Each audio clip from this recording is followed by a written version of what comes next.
त्याच्या व्यतिरिक्त आपला काही हेतू नाही. आता हे प्रकरण कशाबद्दल आहे, आपण का बोलतोय ते सगळं? तर हे प्रकरण आहे गाव भुलखेड, तालुका जामनेर, जिल्हा जळगाव यातील जमीन आणि त्या संदर्भातचे महसूल अभिलेख जे करण्यात आले आहेत फेरफार त्याबद्दल आहे ना. तक्रारीनुसार की आपल्या जो जमिनीच्या महसूलच्या नोंदीमध्ये पूर्व जी नावे विधिवत नोंदवण्यात आली होती त्यानंतर त्याच्यामध्ये तथाकथितरित्या फेरफार करण्यात आले आहेत. आपल्या सुप्रीम कोर्टने म्हणजे हायकोर्टने जो हे दिला होता 10/2004 साली त्याला जो निर्णय देण्यात आला होता की यातली नावे हटावी, याचा त्यांनी थोडासा वापर करून त्यातून तो नाव त्यांच्या अभिलेखातून त्यांनी नाव वगळलं. तक्रारीमध्ये असा आरोप आहे की फेरफार नोंद करताना सौ कमल किशोर कातोरे यांच्या कायदेशीर प्रती आणि बाधित पक्षांना देण्यात येणारी आवश्यक नोटीस याचे पालन करण्यात आले नाही, कारण 2 दिवसामध्ये चेंज झाले. मग त्यामुळे नोटीस देऊन आपले टाइम पिरियड असतो ज्याच्यामध्ये आपण हे सगळं बघतो, पण हे त्यात झालेलं नाही. आता याच्यामध्ये 2004च्या निवडणुकीचा एक आपण हे वापरला संदर्भ वापरला, तर तो काय आहे त्याचा एक मुद्दा आहे की इलेक्शन पिटिशन नंबर 10/2004 त्याच्यामध्ये सदर निवडणूक याचिकेचा संदर्भ देऊन महसूल अभिलेखामध्ये फेरफार करण्याचे समर्थन याचा प्रयत्न करण्यात आला. मग तक्रारदारांचं असे म्हणणे आहे की संबंधित निवडणूक याचिका ही निवडणुकीच्या वैधतेशी संबंधित होती. या कार्यवाहीत संबंधित महसूल नोंदीतील हक्क व मालकी बदलण्याचा महसूल अधिकाऱ्यांना आदेश कुठलाही देण्यात आला नव्हता. तसा संदर्भ यात वापरून याच्यातली नावं चेंज केली, जो अर्थ नव्हता उच्च न्यायालयाचा. म्हणूनच न्यायालयाच्या आदेशाचा आधार घेत महसूल अभिलेखात फेरफार करण्यात आला असल्यास त्या प्रक्रियेची कायदेशीर तपासणी होणे फार गरजेचं आहे आणि त्याची फक्त आम्ही एक याचिका करतोय की आम्हाला याची कायदेशीर हे करून द्यावे. आपले काय असे म्हणजे हे नाहीये, फक्त आपल्याला बघायचं की का त्यांनी ते असं केलेलं. आता तक्रारीमध्ये संबंधित जी व्यक्ती आहे त्याच्यामध्ये असं म्हणणं आहे की काटा कारस्थान, फसवणूक, शासकीय अभिलेखामध्ये कथित बनावटपणा किंवा फेरफार आणि पदाचा थोडासा गैरवापर करण्यात आलेला आहे, असं थोडंसं आपण आरोप केले आहे. तरी जे तुम्हाला दिसतात व्हिडिओमध्ये आपण बघतोय त्याप्रमाणे या तक्रारीनुसार महसूल अभिलेखामध्ये कथित फेरफार नोंदी साधी प्रशासकीय चूक नसून संबंधित व्यक्तीने संगनमताने केलं असतं, कारण 2 दिवसात चेंजेस होणे हे गव्हर्नमेंट एवढा फास्ट हे तर थोडं आपल्याला पण हे वाटू शकतं ना. हे साधा नागरिक सुद्धा हे बोलू शकतो की 2 दिवसात कसं झालं. आता मग आम्ही फक्त असं स्पष्ट करू इच्छितो की सध्याची जी तक्रार आहे त्यातले जे आरोप आहेत त्याची सत्यता तपासणं तपास यंत्रणेने आणि न्यायालयाने हे काम करून द्यावं आणि फक्त आमची एक साधी त्यांच्याकडे मागणी आहे. आम्हाला प्रसार माध्यमातून कोणाही दोषी ठरवायचं नाही. आपण जे बोलतोय फक्त आम्ही माहिती देतो, कुठलाही आम्हाला मीडिया ट्रायल्स नकोय, काहीच नको. आपण फक्त माहिती देतोय की आपण हे काय करतो. आपण एक सुजाण नागरिक आहोत, सगळ्याला ही माहिती मिळाली पाहिजे. आता तुम्ही म्हणाल जसं आम्ही व्हिडिओत पण सांगितलं की पोलिसांकडे तक्रार केली गेली होती, पण या गंभीर एक स्वरूपाचा दखलपात्र गुन्हा होता त्याची आम्ही तक्रार केली होती, पण वरिष्ठ पोलीस अधिकाऱ्यांनी आणि कागदपत्र पण सबमिट केली होती त्या गोष्टीची, पण FIR दाखल करण्यात आली नाही. त्यामागे प्रभावी तपास पण सुरू झाला आहे. मग तक्रारदाराला माननीय न्यायालयाचा दरवाजा ठोकावा लागणार. जर आपल्याला फर्स्ट स्टेपला जर आपल्याला काहीच मिळत नसेल तर आपण थोडं पुढे जाणार, आपल्याला आपण साध्या गोष्टी करतो. आता त्याच्यानंतर सध्याची जी आपली हे आहे म्हणजे या प्रकरणामध्ये स्थिती, आपण न्यायालयाचा दरवाजा ठोकवल्यानंतर या प्रकरणात माननीय न्यायालयाने संबंधित प्रतिवादी म्हणजे कमल किसन कातोरे आणि किसन कातोरे यांना एक नोटीस बजावलेली आहे. त्या प्रकरणात सध्या न्यायालयाने आपली प्रक्रिया आपण सुरू केली आहे, जसं नोटीस आपण काही केलेलं आहे. आणि आम्ही हे स्पष्टपणे सांगतोय की अद्याप कोणालाही आम्ही दोषी ठरवलेलं नाही किंवा न्यायालयाने सुद्धा ठरवलेलं नाही आहे. आमची फक्त मागणी की यामध्ये सरळ जे पण असेल ते उघडकीस यावं, बस. आमची फक्त छोटीशी मागणी आहे की या तक्रारीमध्ये मांडण्यात आलेले गंभीर आरोप निष्पक्ष, स्वतंत्र आणि कायद्यानुसार चौकशी करण्यात येईल. आणि हे खरं म्हणजे निष्पक्ष असले पाहिजे आणि स्वतंत्ररित्या चौकशीतून बाहेर आले पाहिजे, कोणाचाही दबाव किंवा काही त्याच्यामध्ये नसलं पाहिजे. आता मूळ महसूल अभिलेख हे सुरक्षित आपण ठेवतो की आपण सगळं काढतो, तर ते काय या प्रकरणात म्युटेशन रजिस्टर, फेरफार नोंदी, फॉर्म 7 आणि 11, 12 उतारे तसेच संबंधित भौतिक डिजिटल अभिलेख हे सुरक्षित ठेवण्याची मागणी आम्ही केलेली आहे की हे उतारे तुम्ही नीट ठेवा किंवा रजिस्टर जे पण असेल ते सध्याचे आहेत. आता याच्या पुढे काही चेंजेस होतील तर ते माहिती आहे, पण आपल्याकडे आताचे सध्याचे पेपर्स सगळे आहेत. आता जसं कारण की एखाद्या शासकीय अभिलेखात फेरफार झाल्याचा आरोप असेल तर त्या प्रकरणातील मूळ कागदपत्रही सुरक्षित ठेवण्यात यावी. कारण ते निष्पक्ष आपल्याला बघायचं असेल तर मूळ कागदपत्रही आपल्याकडे सुरक्षित असणं गरजेचं आहे, जे आपण आता करतो. आता तुम्ही म्हणाल की हे सरांचंच काय आहे किंवा आपलं नाहीये, हे सर्वांगीण आहे. म्हणजे तुम्ही बदलापूरमध्ये जे राहता किंवा जे तुम्ही निगडीत लोक आहात किंवा सर्वसामान्य जनता जी आहे त्यांना हे कळलं पाहिजे की आपल्याशी बरोबर काय होत आहे. किंवा आणि हा एक मालमत्तेचा वाद नाहीये. पहिलं म्हणजे की आपण मालमत्तेवरून वाद करत नाही, हे आपल्याला कळलं पाहिजे की हे शासकीय दस्तावेज जे व्यवस्थित निष्पक्ष आणि स्वतंत्रपणे कार्यरत झाले पाहिजे.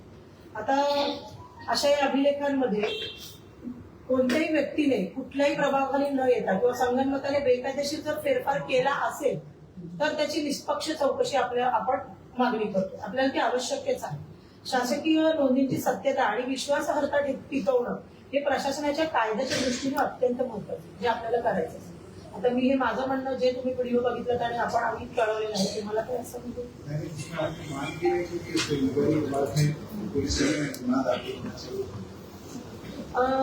म्हणजे तक्रार तर आम्ही केली होती, त्यांच्याकडे करण्यात आली होती, पण त्यांनी FIR नोंदवून घेतली नाही.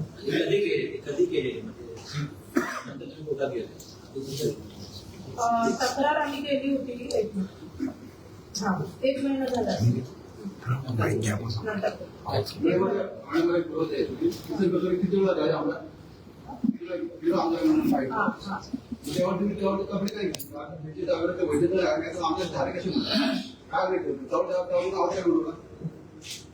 म्हणजे 2007 नंतर तुम्ही ज्यावेळेस ते आमदार झाले, तुम्हाला 14 असेल, 19 असेल, 24 असेल, त्यावेळेस तुम्ही 3 वेळा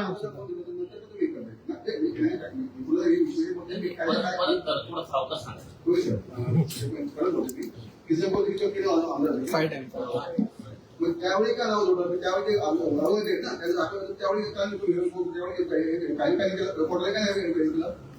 बघा, एखाद्या गोष्टीचा उगाच त्याची गॅरंटी नसते.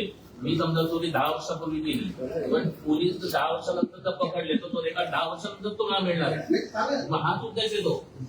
किसन कचोरेंनी बिना डॉक्युमेंट करता गव्हर्नमेंटची स्टॅम्प न करता नावावर करून त्याला कोण आहे गव्हर्नमेंटचा, हा गव्हर्नमेंटचं समजा आमदारचं आमदारची पाहिजे करून नाही चालत. त्यांनी सामान्य माणसाप्रमाणे स्टॅम्प भरली पाहिजे, फेरफार केला पाहिजे. बिना पैसे त्यांना फेरफार केला काकाची रस्ते राहते. जेव्हा आपल्याला माहिती पडेल तेव्हा आपण काढणार ना. म्हणजे आता बाहेर आलं त्याच्यामुळे आपण काढलेलं आहे. आणि कसं म्हणजे शासकीय अभिलेखांमध्ये जो फेरफार झालाय त्याचा परिणाम पूर्ण तुमच्या प्रशासनिक व्यवस्थेवर होतो. त्याची दखल घेऊन ते सरांनी पुढे केलेले. असं नाही की आपण कोणाला तेव्हा नाही बोललो आता, असं नाही. याचा अर्थ असं नाही होत की आपण तेव्हा का नाही बोललो. कारण आपल्याला जेव्हा कळतं किंवा काही गोष्टी नंतर रिअलाइज होतात आपल्याला, तर त्याप्रमाणे आपण हे पुढे आपण. दुसरा एक महत्वाचा मी विषय सांगतो. राग कोणाला सगळे आमचे आहेत, पण काही पत्रकार आमचे असतील, काही पत्रकार किसन कचोरेंचे पण असतील. त्यांनी आम्हाला प्रश्न विचारले तरी काही हरकत नाही, त्याला उत्तर आम्ही द्यायची काही स्पष्ट बोललेलं बरं आहे. असं नसतं. आम्ही कोणाचं नाहीये, आमच्यावरती पनवेलकरांचा स्टॅम्प नाही, आमच्यावरती कचोरेंचा पण स्टॅम्प नाहीये. आम्ही न्यूट्रल आहोत. असं जर असं आम्ही जायलाच नसतो. नाही असं नाही. आमच्यावर कोणाचा स्टॅम्प नाही. कोणाचा स्टॅम्प आम्ही तर कोणाचा स्टॅम्प लावून घेतला ना. पनवेलकरांचा स्टॅम्प आहे ना कचोरेंचा स्टॅम्प आहे. आपण एबी मध्ये जे दाखवलं होतं, काही लोकांना जे अपात्र ठरवण्याचं ते दाखवलं की नावं दाखवली, त्याच्यात किसन कचोरेंचं सुद्धा त्याच्यात नाव तुम्ही दिले. मग तुमची मागणी अशी की यांना अपात्र ठरवण्यात यावं अशी तुमची. किसन कचोरेंचा ज्या वेळेला सुप्रीम कोर्टाने डिस्क्वालिफाय केला, त्याच्या ऑर्डर प्रमाणे 4 आमदार दुसरे डिस्क्वालिफाय झाले त्या ऑर्डर प्रमाणे. आणि हे बिचारे तसेच राहिले.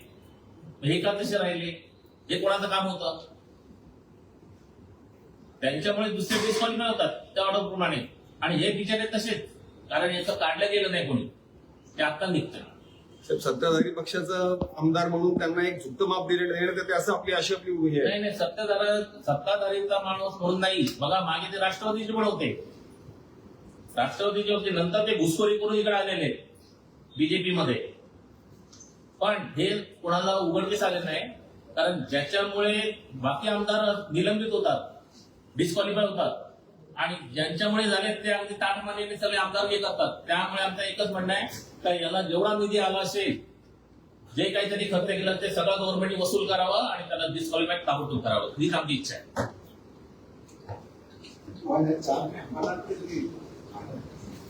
नाव द्या. माने नाव दे. नाही. ते डिस्क्वालिफाय झाले नाव देणार लोक. आणि हे रायटिंग मध्ये आहे. आम्ही असं बोगस पण- असं नाही. ते जेव्हा आमदार झाले किंवा काय झालं, जसं तुम्ही हा मुद्दा तुम्हाला उशीर लक्षात आला, 10 वर्षांतर लक्षात आला हा मुद्दा. ज्यावेळेस ते 2014ला आमदार झाले किंवा 19ला झाले, आता 24ला 25ला झाले, त्या काळामध्ये निवडणूक आयोगाने दिलेले पत्र असतील किंवा इतर म्हणजे पत्र दिले असतील, मग ते खोटे आहेत का? निवडणूक आयोगाने याची चौकशी केली नसेल का? तुम्हाला काय वाटतं? याच्या अगोदर निवडणूक आयोगाला पत्र कोणी पाठवलेलं नाही, त्यामुळे त्यांच्यावर ऍक्शन झाली नाही. त्याच वेळेला हे जेव्हा डिस्क्वालिफाय झाले तेव्हा जर कोणी ऍक्शन घेतली असती निवडणूक आयोगाने, तर त्याच वेळेला हे पण गेले असते ताबडतोब. दुसरं एक उदाहरण सांगतो. एका केसीमध्ये आपल्या अंबादाची तहसीलदार आणि एडीओ असेंब्लीमध्ये क्वेश्चन झाला, त्यांना निलंबित केले, पण ते दुटीवरून गेले नाही. कारण निलंबित केले ते रेकॉर्डला आलं, पण त्याच्या मागे कोणीच राहिलं नाही, मागे लागलं नाही. त्यामुळे ते शेवटपर्यंत चालूच राहील. म्हणजे याचा फलक घेतल्याशिवाय गव्हर्नमेंटला लोक समजत नाही आणि त्याची ऍक्शन घेतली जात नाही. त्याप्रमाणे आपले आमदार कसे जिवंत राहिलेले आहेत आमदारकीमध्ये.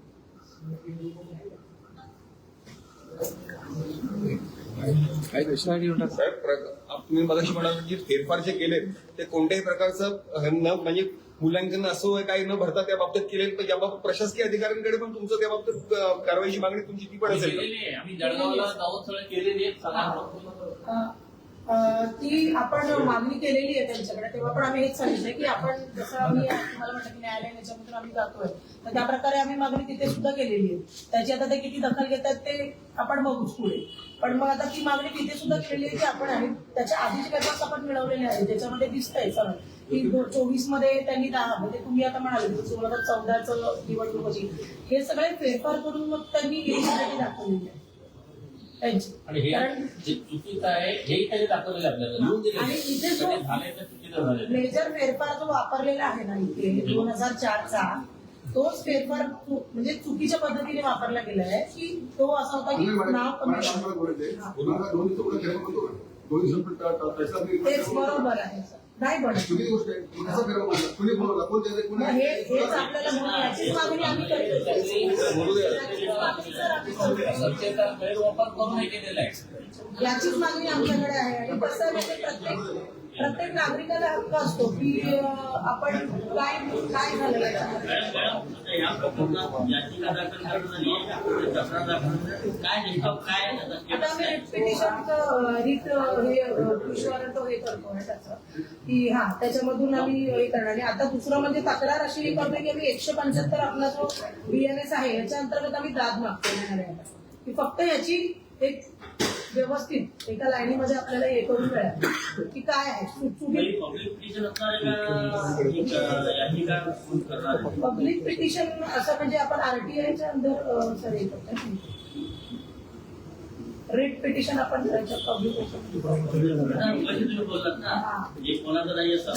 हा सर्वसाधारण आहे म्हणून असं. कारण तुम्हालाच याचं नंतर हे बेनिफिट आहे असं नाही.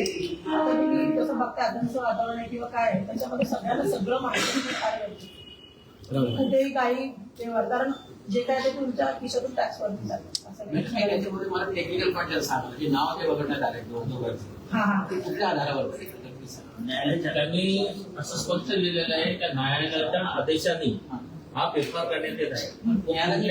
न्यायालयाने आदेश दिलेला नाही आणि असा न्यायाधीश आदेश कधीच देत नाही.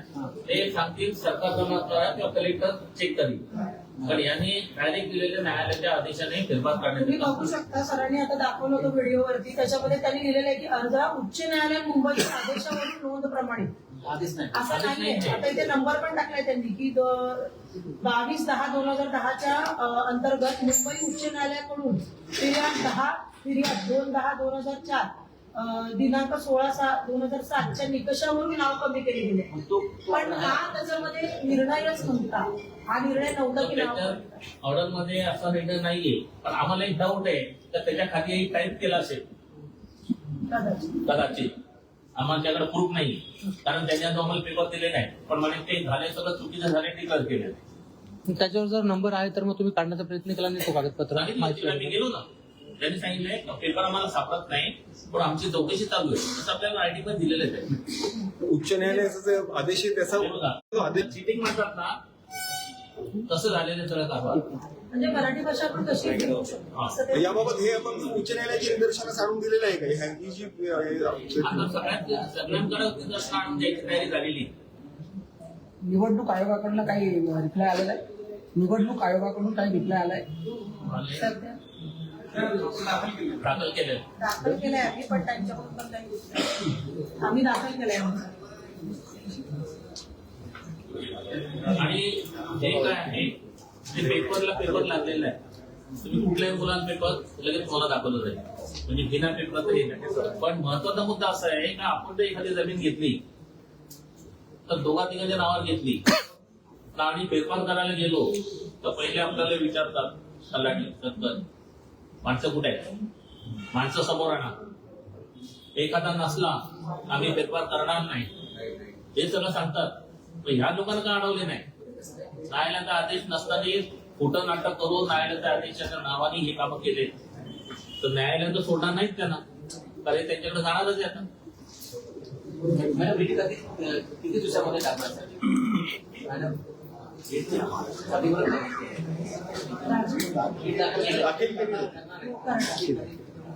आम्ही करू आता येत्या दिवसांमध्ये जशी आपल्या आणखी कागदपत्र आपली जमा होईल तसं आम्ही याचं दाखल करू. आणि कसं आहे की त्याच्यामध्ये आम्ही म्युटेशन नोटीस मी मला तुम्हाला म्हटलं आणि फॉर्म 7 आणि 12 हे सगळं आम्ही 7-12चे जे पण आपल्याकडे सगळे डिटेल्स आहेत ते आम्ही संदर्भित धरूनच ती आपण ठीक आहे मॅडम.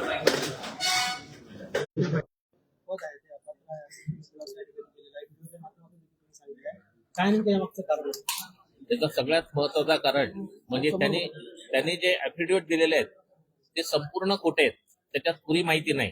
दुसरा एकदम अति महत्वाचा मुद्दा म्हणजे त्यांनी जी बिलखेडा जामनेर तालुका जिल्हा जळगाव इथे फेरफार केलेले आहे, त्यांच्या मिसेसच्या नावाची जागा दुसऱ्याच्या नावावर केलेली आहे. त्याच्यामध्ये कुठलाही रजिस्ट्रेशन झालेलं नाही, कुठलीही स्टॅम्प ड्युटी भरलेली नाही, गिफ्ट पण दान केलेलं नाही, असं कुठलाच विषय नसताना ही नावावर झाली कशी? म्हणजे हा एक प्रकारचा फार मोठा गुन्हा आहे आणि त्या गुन्ह्यामध्ये त्याचा पद हा जाणारच आणि गेलाच पाहिजे ही आमची इच्छा आहे. तुम्ही बघितलं जर या ठिकाणी त्यांचे जवळपास आमदार पद जे आहे त्या पत्र असण्यासाठी तुम्ही काही जनतेला कळलं पाहिजे असं तुमचं म्हणणं आहे. पण जनतेला हेही कळलं पाहिजे की आमदार कथोरे आणि व्यावसायिक पनवेलकर यांचे वाद जे आहेत ते सर्वश्रुत आहे. या वादाचं नेमकं मूळ कारण काय? कारण अनेक वेगवेगळे प्रकरण संघातले समोर आलेले.